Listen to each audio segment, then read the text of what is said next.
고린도전서 16장 1절로부터 우리 14절을 다 볼 텐데, 오늘은 10절부터 읽습니다. 10절부터 14절까지. 제가 먼저 10절을 읽겠습니다. 디모데가 이르거든 너희는 조심하여 그로 두려움이 없이 너희 가운데 있게 하라. 이는 그도 나와 같이 주의 일을 힘쓰는 자임이라.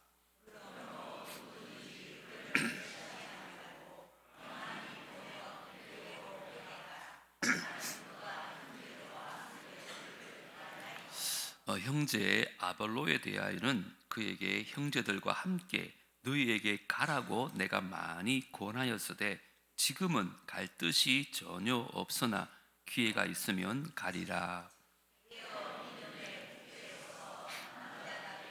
다 같이요. 너희 모든 일을 사랑으로 행하라. 아멘. 우리 고린도전서 16장은 이제 고린도전서를 마무리하는 결론적인 부분입니다. 여러분 알다시피 고린도 교회는 많은 문제들이 있었습니다. 1장부터 4장까지는 교회 안에 분쟁의 문제가 있었습니다. 나는 바울파다, 나는 아볼라파다. 그 이후에도 계속해서 음행의 문제라든지 법적 송사의 문제라든지 결혼의 문제, 제사 음식을 먹어야 되나 말아야 되냐, 자유와 절제의 문제, 예배와 질서의 문제, 영적 은사에 대한 문제, 부활 교리의 문제, 또 구제와 헌금의 문제에 이르기까지 이 수많은 문제들에 대해서 사도 바울은 하나님의 말씀을 통해서 여러 가지 해결책을 제시해 주는 것이 고린도전서입니다. 그런데 오늘 보면 14절에 보시면 이 모든 문제를 다 녹여버릴 수 있는 근본적인 해결책이 하나 나옵니다. 그게 14절인데 같이 읽습니다. 시작. 너희 모든 일을 사랑으로 행하라. 아멘. 바로 이것입니다. 우리가 욕심과 교만을 버리고 모든 일을 사랑으로 할 때 이 분쟁의 문제나 음행의 문제를 비롯해서 모든 문제들이 눈 녹듯이 다 사라질 수 있다는 거예요. 그런데 우리가 좀 짚고 넘어가야 될 중요한 진리가 하나 있는데, 여기 언급한 사랑은요, 인간적인 감정의 사랑이 아닙니다. 이건 무조건적인 하나님의 사랑, 다시 말하면 아가페 사랑을 의미하는 거예요. 그래서 원어의 성경에 보면 여기 사랑으로라는 말이 사랑을 가지고가 아니에요. 사랑 안에서를 의미하는 엔 아가페라는 단어를 써요. 이 말이 무슨 말이냐? 우리가 모든 일을 사랑으로 행한다는 것은 내가 주체가 아니라 하나님이 주체가 되어져야 한다는 거예요. 하나님의 사랑 안에 다 녹아진다는 거죠. 그 하나님의 사랑이 나를 주관하게 될 때, 그때야 비로소 모든 일을 사랑으로 행할 수 있게 된다는 그런 뜻이에요.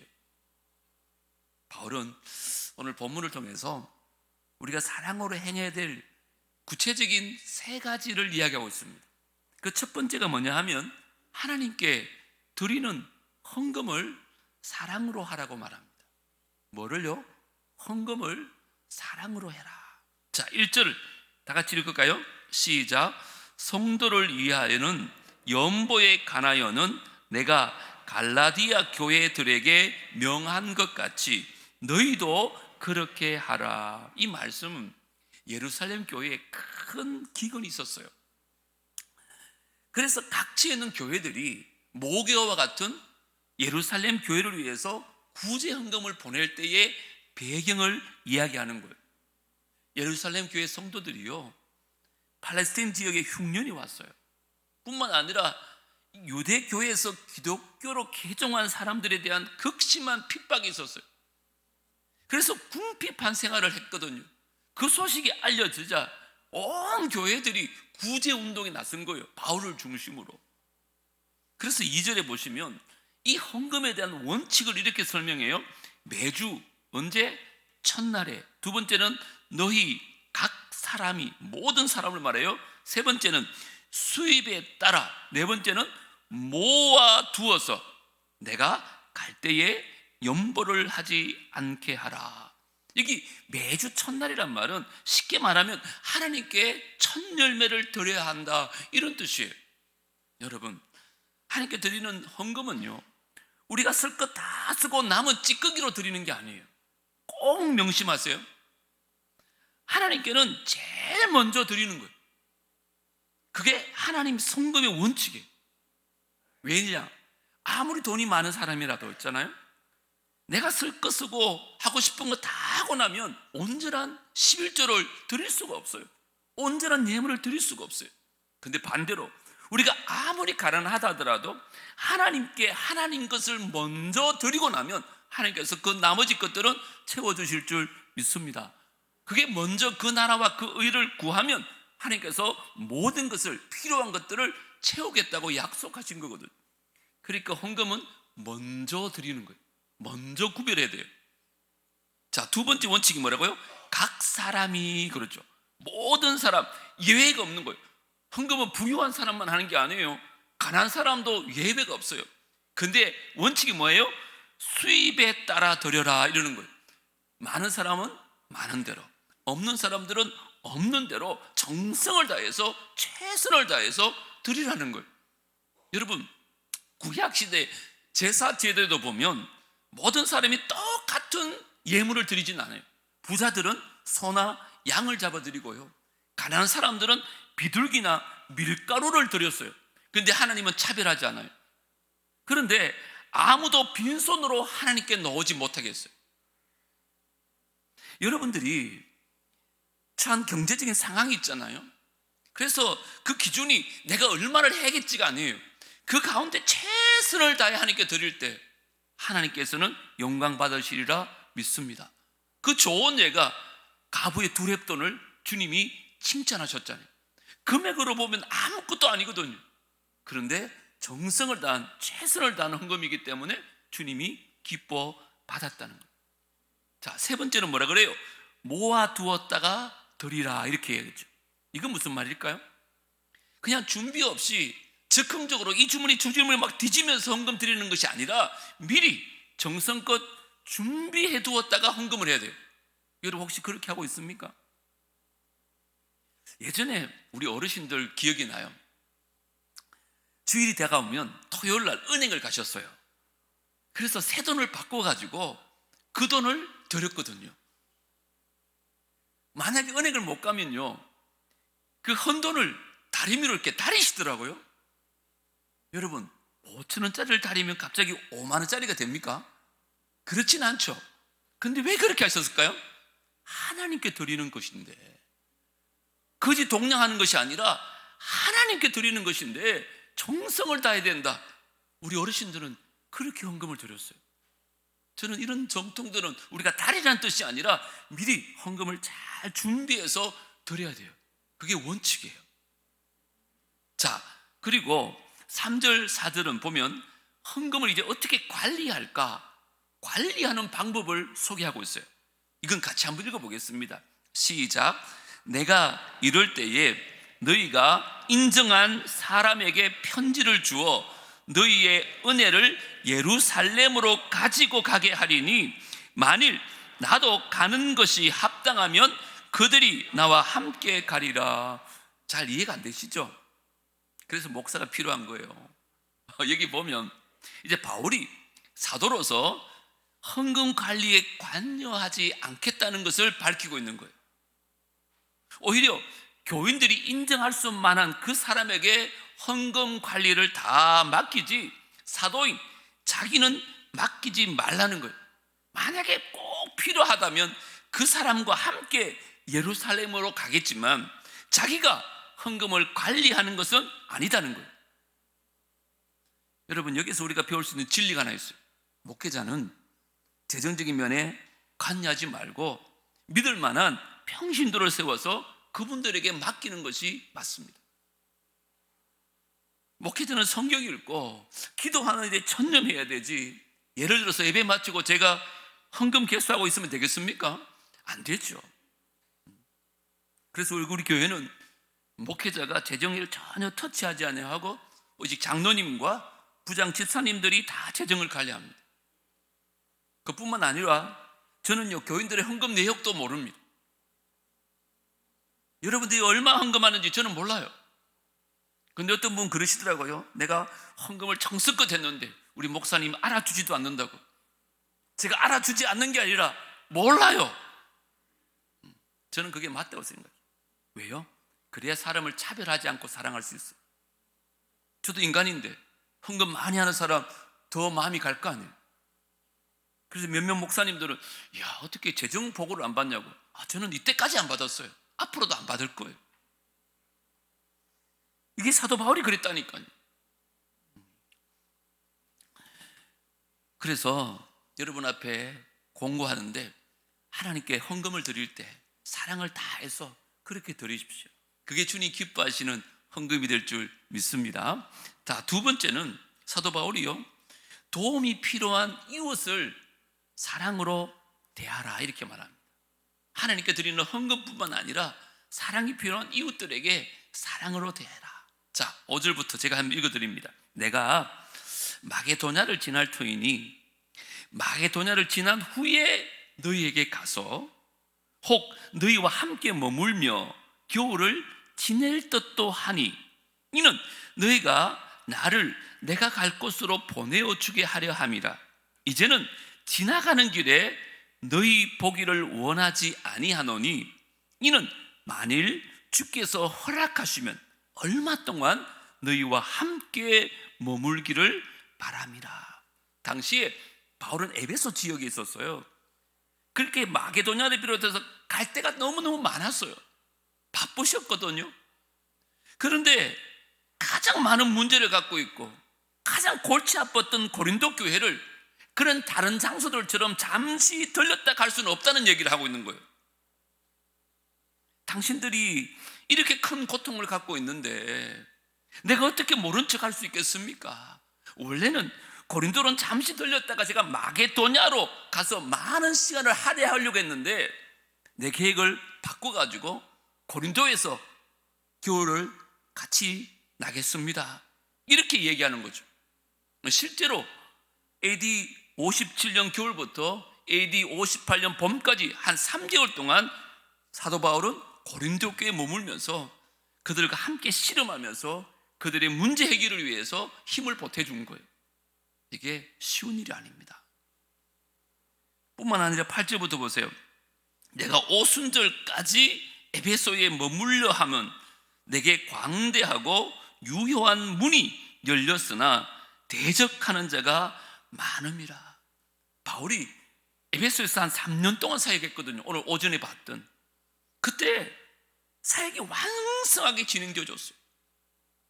특별히 수많은 사람들이 우상을 버리고 하나님께로 막 돌아오기 시작하는 거죠. 그 사람들을 다 양육하고 목양하고 아마 정신이 없었을 것 같아요. 그뿐 아닙니다. 사람들이 우상을 버리고 예수님을 믿게 되니까 그 당시에 아데미 여상을 섬겼던 사람들이 우상을 만들어 팔았잖아요. 그런데 이 은장색 장사들이 장사가 안 되는 거예요. 바울 때문에. 그래서 바울을 얼마나 미워했는지 몰라요.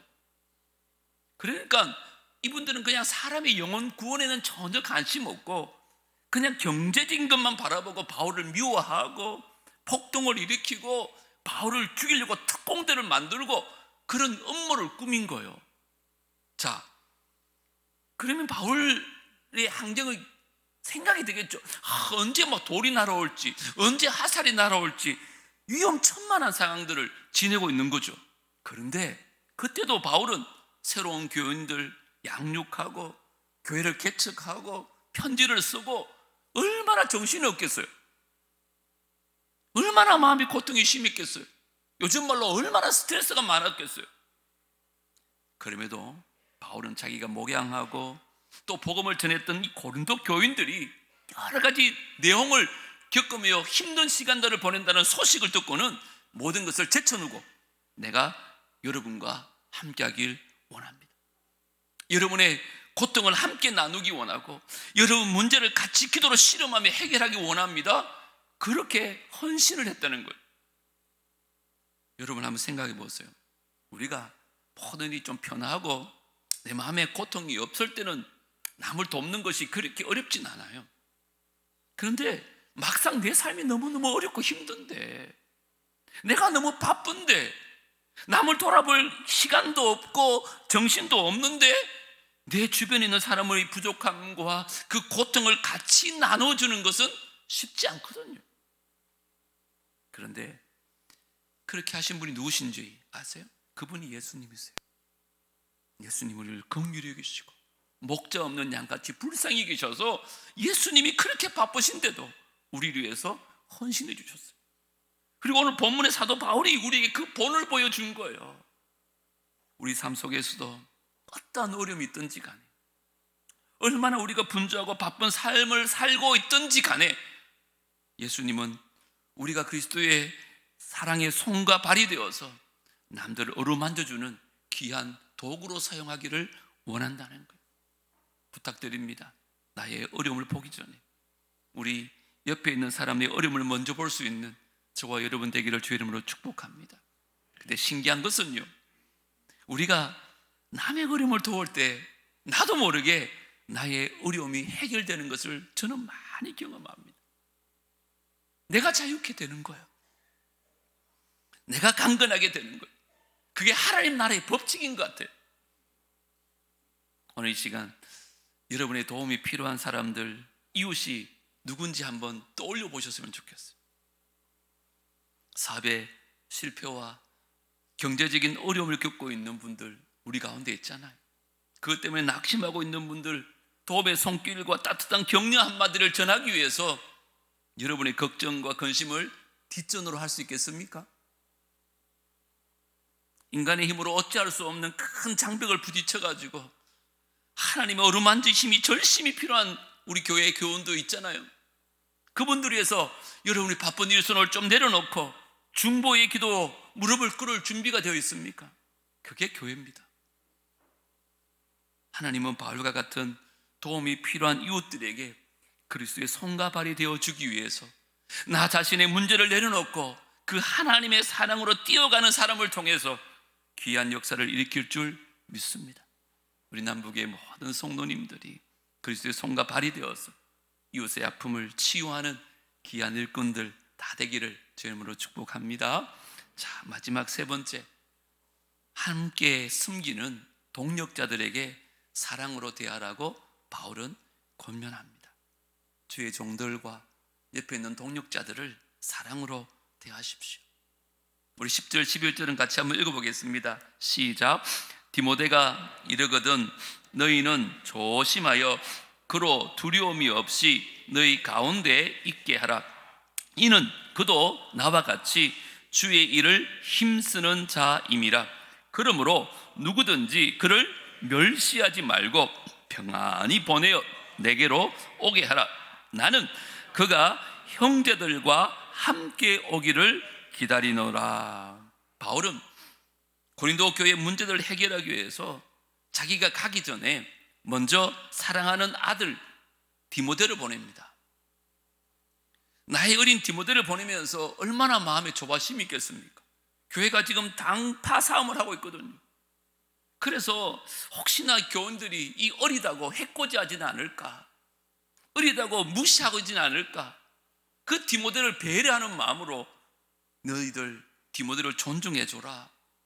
비록 나이는 어리지만 말씀 전하는 사자 아니냐, 영적 지도자로 여기고 그의 지도를 잘 따르라고 신신당부를 하는 거죠. 바울의 마음이 느껴지십니까? 어떤 마음인지. 고래 싸움에 새우 등 터진다는 말이 있잖아요. 바울이 그런 생각했던 것 같아요. 이 고린도 교인들은 막 서로 싸우고 있는데 어린 디모데를 보내는 것이 마치 그런 안타까운 마음이 있었던 거죠. 그런데 왜 나 몰라라 하지 않아. 그래가지고 너희는 어린 종 디모데에게 함부로 하지 말고 그를 영적 지도자로 존중히 여기고 그를 잘 따르라고 높아심에 그런 당부를 하는 거죠. 그런데 디모데에게만 그런 게 아니에요. 이 고린도 교회의 바울의 후계자가 바로 아볼로거든요. 그런데 아볼로가 디모데에게, 바울에게 온 거예요. 12절 한번 12절 시작. 형제 아볼로에 대하여는 그에게 형제들과 함께 너희에게 가라고 내가 많이 권하였으되 지금은 갈 뜻이 전혀 없으나 기회가 있으면 가리라. 무슨 말인지 잘 모르겠죠. 바울이 목회를 하고 이제 고린도교에서 떠나왔어요. 그 후임으로 아볼로를 세웠거든요. 그런데 아볼로가 돌아오면서 파가 생긴 거예요. 나는 바울 선생님이 여전히 좋아. 그분의 설교가 너무너무 영적이야. 그러니까 아니야, 지금 이 아볼로 선생님이 얼마나 좋아. 설교도 좋을 뿐 아니라 인품도 너무너무 멋져. 그러면서 파가 나눠준 거예요. 그때 아볼로가 무슨 생각을 했냐면 나 때문에 지금 교회가 파가 나뉘어진 거 아닌가? 그런 생각을 했는 거예요. 내가 만약에 여기서 떠나가지고 바울 선생님 밑에 가가지고 한 몸 한 마음으로 사역하는 걸 보면 이 고린도 교회가 좀 치유에 도움이 될까 싶어서 고린도를 떠나서 바울에게 온 거예요. 근데 문제는 그 고린도 교인들 중에는 아니 디모데 선생 아볼로 선생님 어떻게 그럴 수 있냐고, 교회가 지금 이렇게 어려움이 있는데 어떻게 교회를 두고 떠날 수 있냐고 막 욕을 한 거예요. 그래서 지금 사도 바울이 이렇게 하는 거예요. 내가 여기 있는 것이 도움이 된다고 그가 여겼던 것 같다. 그러면서 바울이 뭐라 하면 그 아볼로를 존중해줘요. 그리고는 고린도 교인들에게 편지를 하는 거예요. 아볼로 선생은 이렇게 힘들 때 혼자 떠난 게 아니다. 아볼로도 나중에 때가 되면 갈 것이다. 내가 그렇게 돌아가라고 권했지만 아볼로는 내가 여기 있는 것이 고린도 교회에 도움이 된다고 말하더라. 그렇게 설득하기 시작한 거죠. 여러분, 이게 보통 일이 아니거든요. 바울 선생님이 얼마나 바빴겠어요. 사역만 해도 바쁘고 주변에 있는 많은 일들, 그럼에도 불구하고 동력자들 한 사람 한 사람 세워주고 배려해주고 챙겨주는 모습이 오늘 본문에 나오는 거예요. 이게 바로 하나님의 사랑으로 가득 찬 사람들이 하는 행동인 줄 믿습니다. 꼭 기억하세요. 하나님의 사랑 안에 거하는 사람은 자기 자신만을 돌보는 것이 아니에요. 자기 주변에 있는 사람들을 돌보는 일을 기꺼이 하는 거예요. 기꺼이. 그게 그리스도의 사랑이에요. 우리 교회도 앞서서 일하는 이 사역자들 뿐만 아니라 많은 평신도들이 정말 열심히 하잖아요. 여러분들이 아이고 나는 내일만 하면 됐지, 그렇게 제발 생각하지 마시고, 특별히 내 주변에 열심히 사역하는 분들, 그 가운데는 이제 연말이 되면 막 지치기도 하고 낙심도 되고 아이고 내년에 좀 쉬어야지 이런 분들도 있잖아요. 그때 여러분들이 그들을 찾아가셔야 돼요. 등을 두드려 주면서 당신의 섬김을 통해서 제가 얼마나 은혜를 받는지 몰라요. 내가 용기 백배할 수 있습니다. 막 격려도 좀 해주시고, 또 그분들을 통해서 그분들을 위해서 중보 기도도 쉬지 않기를 당부드립니다. 뿐만 아니라 오늘 올 때도 잠시 말씀드렸는데 우리 새가족 가운데는요, 다른 교회에서 상처를 받고 한동안 교회 안 다니시다가 오신 분들도 계세요.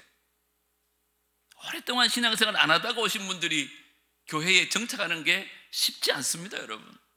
여러분이 만약에 다른 교회에 가시면 쉽게 정착하시겠어요? 불가피하게 왔었는데, 큰 결심하고 왔는데, 그런데 그분들이 우리 교회에서도 만약에 마음이 다치는 일이 생긴다든지 또 사람들에게 외면당하는 일이 생긴다면 아마 영원히 하나님의 품을 떠나게 될지도 몰라요. 그 책임을 우리가 어떻게 감당하겠어요? 그러므로 우리는 나는 내 신앙만 지키면 되지, 이런 마음을 버리셔야 돼요. 공동체를 돌아보고 서로를 위해서 기도하고 말 조심하고 행동 조심하고 서로의 마음을 좀 살펴봐야 돼요. 내가 이런 행동하면 저분의 마음이 격려가 될까? 아니면 낙심이 될까? 이런 생각을 하고 항상 서로를 세워주는 일이 필요하다는 거예요. 근데 내 생각대로 내 마음대로 그렇게 하면 교회가 어려움을 겪게 돼요. 그런데 저는 한 가지 더 생각해 봤어요. 바울은 왜 이렇게 디모데나 아볼로를 배려할 수 있었을까? 여러분, 제 생각이 틀릴지도 모르겠는데 여러분 생각 어떠세요? 저는 이런 생각이 들더라고요. 바울이 이런 고통을 겪은 적이 있거든. 바울이 다메섹 도상으로 갔은 집 있잖아요. 뭐하러 가셨어요? 예수 믿는 사람들 잡아가지고 옥에 가두려고. 그러다가 거기에서 부활하신 주님을 만나고 완전히 변화되잖아요. 그리고는 복음의 핍박자였는데 복음을 전하는 전도자가 된 거예요. 자, 그러면 주변 사람들이 바울을 믿어줬습니까? 아니죠. 저거 첩자라고, 스파이라고, 거짓말한다고 아무도 안 믿어줬어요. 그리고는 예수 믿는 사람을 감옥에 쳐넣은 주제에 이제 와서 예수님을 전파한다고 꼴값 들고 있네 그러면서 다들 인정해 주지 않았어요. 자, 그때 누가 바울을 도와줬어요? 바나바가 그를 찾아옵니다. 그리고는 예루살렘에 있는 사람들에게 바울을 소개해 줍니다. 다소에 있는 바울을 안디옥에 데려와 가지고 함께 사역을 합니다. 그러면서 그 바나바의 믿음과 신뢰와 배려를 통해서 바울이 사람들에게 인정받게 되어지고 온 아시아와 유럽의 교회를 개척하게 되어지고 수많은 사람들을 성장하게 되고 성경을 쓰게 되는 귀한 하나님의 사람으로 성장한 것입니다. 여러분, 바울이 그 옛날 생각을 하고 있던 것 같아요. 자기 주변에 있는 사람들을 그처럼 배려해주고 사랑하는 모습을 볼 수 있습니다. 우리도 마찬가지입니다. 저 여러분, 하나님과 나만의 관계가 아니라 우리 이웃과의 관계까지 생각하고 배려하면서 사랑을 나누는 교회가 될 때 이 교회가 성경적인 사랑의 공동체가 될 줄 믿습니다. 여러분, 한 분 한 분이 하나님이 사용하기 원하시는 바나바 같은 사람 되기를 주님으로 축복합니다. 어렵지 않습니다. 내가 받은 사랑을 생각하면 됩니다. 내가 하나님께 받은 그 사랑 생각하고 그 사랑 남에게 전하면 되는 것입니다. 나만 생각하는 것이 아니라 내 옆에 있는 사람을 생각하는 거죠. 내가 어떻게 하면 이 그리스도의 사랑을 이 사람에게 전할 수 있을까? 내가 어떻게 하면 격려하고 축복할 수 있을까?